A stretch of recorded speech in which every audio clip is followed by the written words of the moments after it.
10 years after the collapse of a local fish farming business, the island community of Ithaca have been left to reckon with an environmental catastrophe.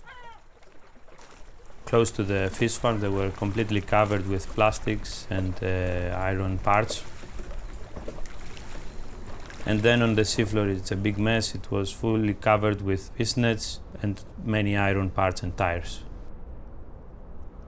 When I saw what's happening down there, I was really disappointed from what people do to the environment, and I was in shock, actually.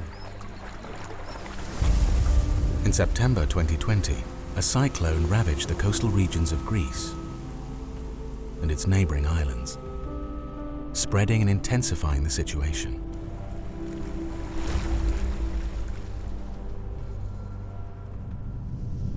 Now, in some areas of the seabed, there is no life left at all.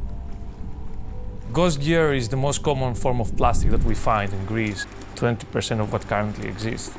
Marine plastic pollution and the climate crisis is destroying the Earth, of course, but it's also affecting our societies. Following in the steps of Odysseus, the islanders have faced a decade-long battle to make amends with their environment. This fabled island, an allegory for humanity's journey through life. Now a forewarning of what our future could hold if we carry on this same path. If we don't do something about that, the Earth is going to survive. Humanity is not going to make it. Despite the overwhelming scale of the problem, the island is pushing for a bright future. Volunteers brought together by the team at Healthy Seas are working to restore Ithaca's marine environment to its former glory.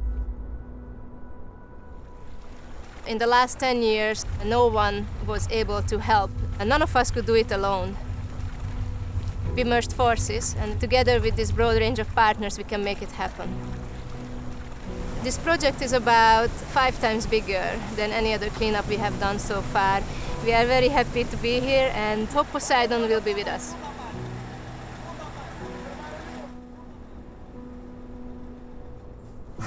Split into 4 teams, the divers scour the ocean floor. Miles of nets are tangled on rocks and industrial wreckage that need to be cut free. It's a huge scale.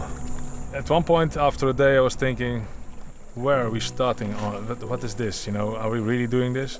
But we just start from the beginning, and everything we see we shoot up with filled balloons. That we call that lift bags.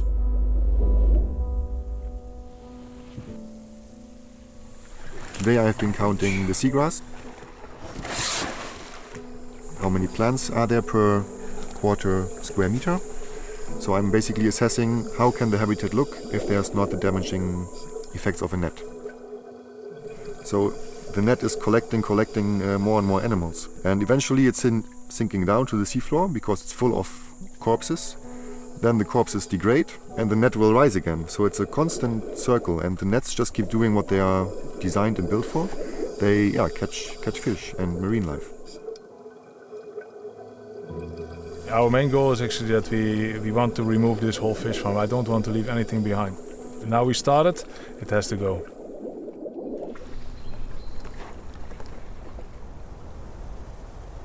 In circular economy, waste is a resource. We make sure that the materials we collect is being cleaned, sorted, and sent to different recycling channels. The nylon 6 type of fishing nets, together with other nylon waste, become so-called EcoNail yarn, which is the basis for a wide range of new products, socks, swimwear, carpets, sportwear. Even the car industry is using this material for interior. What we have in front of us right now cannot be fixed by one group alone. I mean, if enough money was thrown at it, probably somebody could come in and clean it up. But what I find fantastic is that volunteers, NGOs, private enterprises, we got it together in like maybe a few months. Imagine what can be done in other places.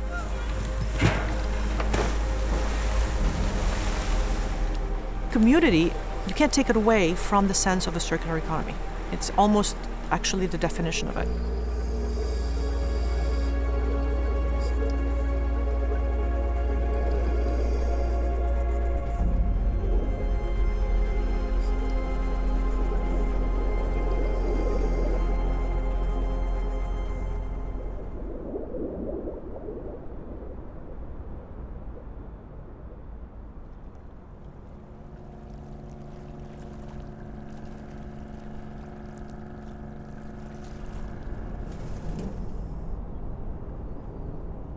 It is really important that all these organizations and people come together and solve this problem. People are gonna see what happened there, and it's a good example to protect the island and the environment so this thing will not happen again.